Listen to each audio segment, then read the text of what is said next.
भगवान बुद्ध के एक शिष्य थे जिनका नाम चछुपाल था। चछु का मतलब होता है आंखें, पर चछुपाल एक अंधे थे। एक बार चछुपाल भगवान बुद्ध के दर्शन के लिए जेतवन आश्रम पहुंचा और बुद्ध के दर्शन करने के बाद वहीं आश्रम में ही रुक गया। रात में वह आश्रम के बाहर टहल रहे थे, तभी अनजाने में उनके चलने से कुछ कीड़े मकोड़े उनके पैरों के नीचे कुचलकर मर गए। पर चछुपाल तो अंधे थे, जिस कारण वो जमीन पर चलने वाले कीड़ों को देख नहीं पाए। अगली सुबह जब आश्रम के दूसरे शिष्यों ने जमीन पर मरे हुए कीड़ों को देखा तो उन्होंने इसकी शिकायत भगवान बुद्ध से जाकर कर दी। बुद्ध ने शिष्यों की शिकायत सुनी और कहा कि चछुपाल एक अंधे व्यक्ति हैं।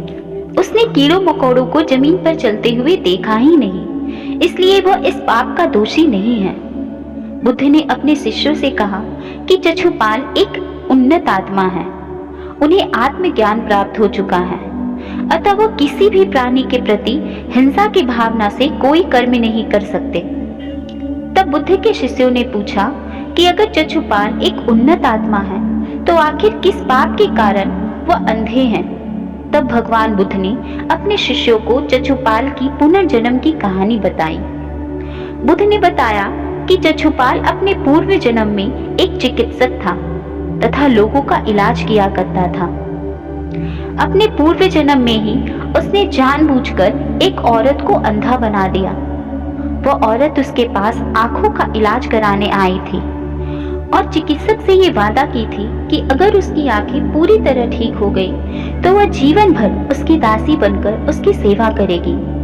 चिकित्सक के इलाज से धीरे धीरे उस औरत की आंखें ठीक होने लगी, मगर वह औरत खुश होने के बजाय डर गई कि अब उसे अपने वादे के अनुसार जीवन भर चिकित्सक का गुलाम बनकर रहना पड़ेगा। और इस डर से उसने चिकित्सक से झूठ बोल दिया कि उसकी आंखें ठीक हो रही है। चिकित्सक समझ गया कि औरत अपने वादे से पीछे हट रही है। तब चिकित्सक ने उस औरत से बदला लेने की सोची और एक ऐसी दवा दे दी जिससे वह जीवन भर के लिए अंधी हो गई। अतः अपने इसी पाप के कारण चछुपाल को अगले कई जन्मों तक अंधा बनकर पैदा होना पड़ा। चछुपाल के पूर्व जन्म की कहानी सुनाने के बाद भगवान बुद्ध ने अपने शिष्यों से कहा कि व्यक्ति को अपने कर्म का फल भुगतना ही पड़ता है। कर्म बुरा हो या अच्छा, व्यक्ति को उसका फल भोगना ही पड़ता है। बुरे कर्मों का फल बुरा होता है और अच्छे कर्मों का फल अच्छा। व्यक्ति चाहे लाख चालाकी कर ले, पर कर्म व्यक्ति को ढूंढ ही लेता है।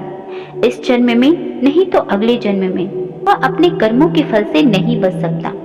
इसलिए इंसान को हमेशा अच्छा कर्म ही करना चाहिए।